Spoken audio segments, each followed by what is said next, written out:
from it. Obviously, like, I didn't get, what I wanted. I'm always hungry. I'm never satisfied, and I'm just very grateful for another opportunity this year just to, play against, the better competition in the Big Ten.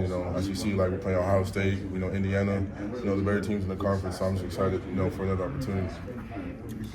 Maybe last fall was a run through people's faces mindset. Yeah, definitely running through people's faces. That's always the mindset. I'm a kid that mindset. Day in, day out.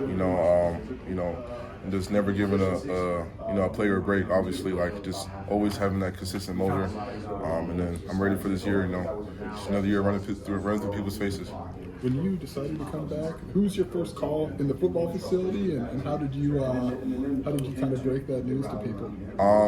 Obviously I told Coach B, but then like I told my position coach now, Trent, who at the time was just a GA assistant coach, and he was pretty much fired up for it, because he wanted me to come back. He felt like it was a good idea for me, and I'm just glad he's my position coach now because he obviously played in the league for 5 years under different organizations, so he knows a lot about ball, and I'm just grateful that he's my coach, and I'm learning a lot from him, and he's a good dude. Yeah, we don't know Trent all that well, so what makes him a good coach, and what's been his impact on you? I guess you say his experience. He's played against one of the greats. Dude had a second against Tom Brady. Like no one just gets a second against Tom Brady if you're not good. So just learning from him and teaching me the little things. It's always little things, and that was my biggest thing last year. It's always little things, and I'm just minoring those details. And he helps me a lot with just the mental aspect and just staying in my playbook. Being consistent, having that motor, just being hungry. Was that a difficult process for you, trying to decide whether you wanted to jump in the draft or come back? It was. Definitely because it's always been a dream of mine just to play in the NFL, but obviously like I want to come back and do something special. That Illinois has never done in a long time. So at the end of the day, I'm gonna find a line. So let's it's my last year. Let's do it right.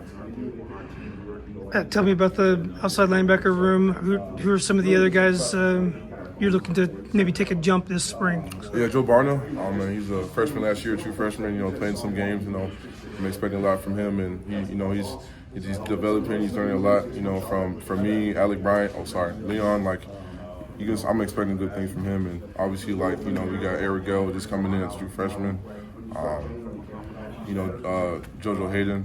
He's coming in that role and learning a lot from other guys in the room. So I'm expecting big things from them. Daniel Brown, DB too. Yeah, Daniel Brown. Yeah, he was hurt last season, so he's pretty healthy now, and I'm excited for him. In his growth. Do you have some individual and team goals this year? I know it's a little early to start in spring, but just being 1-0, just being consistent. I'm not looking too far ahead right now, but obviously just keeping the main thing. The main thing is spring ball, and it's day number 1. Just going 1-0 each day and getting better. Do you like getting some reps with your hand on the ground? Yeah. Oh yeah, I do. I want people to know I'm versatile. I can play in the 3, I can play outside. So there's no difference for me. Anticipating kind of the same thing. We'll see. From last year. We'll see. He's not a primary position coach, but assuming you do like a little bit with Jano and kind of what he does, we always hear about him and how good he is, what makes him. Very detail-oriented coach. He knows what he's talking about. Obviously, he coached, Johnny, Keith, and, Trey Henderson. He's very detailed, and he takes pride in that. I learned a lot from him, and just, every rep is just precise hands and knowing where, the formations are and stuff like that. And he teaches his guys, formation too. Not a lot of D-line coaches do that.